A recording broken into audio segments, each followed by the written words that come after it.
നടപ്പാക്കിയ തിരിച്ചടി ഉണ്ടാകും എന്ന് പറഞ്ഞുകൊണ്ട് തൽക്കാലം അവർക്ക് ബാധകമല്ല എന്ന് പറഞ്ഞു. മറ്റു പെൻഷൻകാർക്ക് മിച്ചപ്പെട്ടതാണ് എന്ന് പറഞ്ഞു.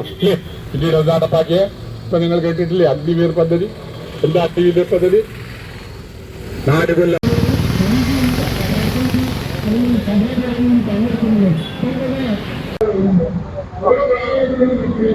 കേരള സ്റ്റേറ്റ് സർവീസ് പെൻഷൻസ് യൂണിയന്റെ സംസ്ഥാന കമ്മിറ്റിയുടെ ആഹ്വാനമനുസരിച്ച് ഇന്ന് സംസ്ഥാനത്തൊട്ടാകെ ബ്ലോക്ക് കേന്ദ്രങ്ങളിൽ പെൻഷൻകാരുടെ വലിയ പ്രതിഷേധ കൂട്ടായ്മ നടക്കുകയാണ്. ഈ പ്രതിഷേധ കൂട്ടായ്മയ്ക്ക് ആധാരമായി സംഘടന ഉന്നയിക്കുന്ന പ്രധാനപ്പെട്ട ഡിമാൻഡുകൾ: 1/7/2024 പ്രാബല്യത്തിൽ കേരളത്തിലൊരു ശമ്പള പെൻഷൻ പരിഷ്കരണം നടപ്പാക്കേണ്ടതുണ്ട്.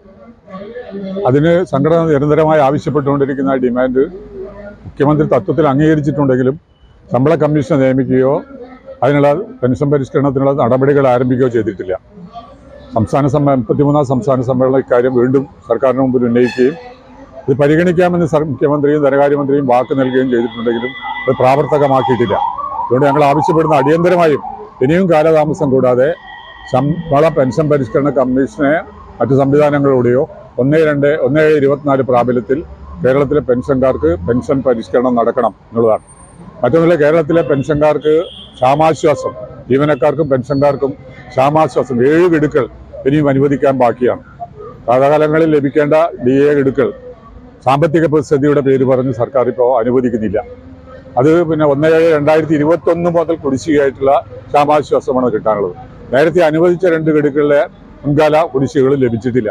അതുകൊണ്ട് അടിയന്തരമായും പെൻഷൻകാർക്ക് യഥാസമയം ലഭിക്കേണ്ട ക്ഷാമാശ്വാസ ഗഡുക്കൾ 7 ഗഡു ക്ഷാമാശ്വാസവും നേരത്തെ അനുവദിച്ചതിൻ്റെ കുടിശ്ശികയും അടിയന്തരമായി അനുവദിക്കണം എന്നാണ് നമ്മൾ ആവശ്യപ്പെടുന്നത്.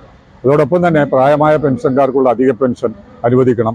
ഇപ്പോൾ ഓണം വരികയാണ്. ഓണത്തിനുള്ള ഫെസ്റ്റിവലല്ല പെൻഷൻ, ഉത്സവ ഭത്ത വെറും 1000 രൂപയാണ് കേരളത്തിലെ പെൻഷൻകാർക്ക് ലഭിക്കുന്നത്. അത് കാലാനുസൃതമായ മാറ്റം വരുത്തി 1 മാസത്തെ പെൻഷന് തുല്യമായ തുക ഉത്സവ ഭത്തയായി അനുവദിക്കണം എന്നുള്ളതാണ്. 20 വർഷം പൂർത്തീകരിച്ച പെൻഷൻകാർക്ക് പൂർണ്ണമായ പെൻഷൻ അനുവദിക്കണം എന്നുള്ള മറ്റൊരു ഡിമാൻഡ്. മറ്റൊന്നുകൾ PFRDA നിയമം, പങ്കാളിത്ത പെൻഷൻ പദ്ധതി നടപ്പാക്കിയ PFRDA നിയമം പിൻവലിച്ചുകൊണ്ട് സ്റ്റാറ്റ്യൂട്ടറി പെൻഷൻ പുനഃസ്ഥാപിക്കണം എന്നുള്ളതാണ്.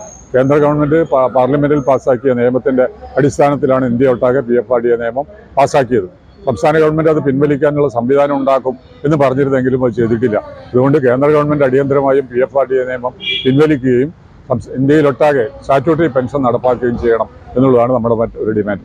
മറ്റൊന്നുള്ള, കേന്ദ്രത്തിൽ നിന്നും കേരളത്തിൽ ലഭിക്കേണ്ട ന്യായമായ ഭരണഘടനാദത്തമായ സാമ്പത്തിക വിഹിതം, സാമ്പത്തിക പ്ലuralismത്തിന്റെ ഭാഗമായി നമുക്ക് ലഭിക്കേണ്ട തുക ലഭിക്കുന്നില്ല. അതുകൊണ്ട് പെൻഷൻകാർക്ക് മാത്രമല്ല, ക്ഷേമ പെൻഷൻ കിട്ടേണ്ട സാധാരണ പാവപ്പെട്ട ആളുകൾ ഉൾപ്പെടെ സമസ്ത വിഭാഗം ആളുകൾക്കും ആസ്പത്രികളിലും സ്കൂളുകളിലും ഒക്കെ ഈ സാമ്പത്തിക പ്രതിസന്ധിയുടെ ഭാഗമായി പ്രയാസങ്ങൾ ഉണ്ടാവുകയാണ്. അതുകൊണ്ട് കേരളത്തിന് ലഭിക്കേണ്ട ന്യായമായ സാമ്പത്തിക പ്ലuralism പാലിച്ചുകൊണ്ട് കേരളത്തിന് ഭരണഘടനാതമായി ലഭിക്കേണ്ട സാമ്പത്തിക ആനുകൂല്യം യഥാസമയം അനുവദിക്കണം എന്നുള്ളതാണ് ഞങ്ങളുടെ മറ്റൊരു പ്രധാനപ്പെട്ട ഡിമാൻഡ്. കേരളത്തോട് കേന്ദ്രം കാണിക്കുന്ന ഈ ശത്രുതാപരമായ നിലപാട് അവസാനിപ്പിക്കുകയും തൊഴിലാളി ദ്രോഹ, കർഷക ദ്രോഹ നിയമങ്ങളൊക്കെ പിൻവലിച്ചുകൊണ്ട് പൊതുമേഖലാ സ്ഥാപനങ്ങൾ വിറ്റഴിക്കുന്ന നടപടികൾ അവസാനിപ്പിച്ചുകൊണ്ട് നടപടികൾ കേന്ദ്ര ഗവൺമെൻറ് തിരുത്തുകയും തൊഴിലാളികൾക്ക് അനുകൂലമായ, കർഷകർക്ക് അനുകൂലമായ സാമ്പത്തിക നയങ്ങൾ തുടരുകയും നടപ്പാക്കുകയും ചെയ്യണം എന്നുള്ളതാണ് ഞങ്ങളുടെ ഡിമാൻഡ്. ഇത്രയും ഡിമാൻഡുകൾ വെച്ചുകൊണ്ടാണ് കൊയിലാണ്ടി ബ്ലോക്ക് കമ്മിറ്റിയുടെ ആഭിമുഖ്യത്തിൽ ഇവിടെ ധർണ്ണ നടക്കുന്നത്.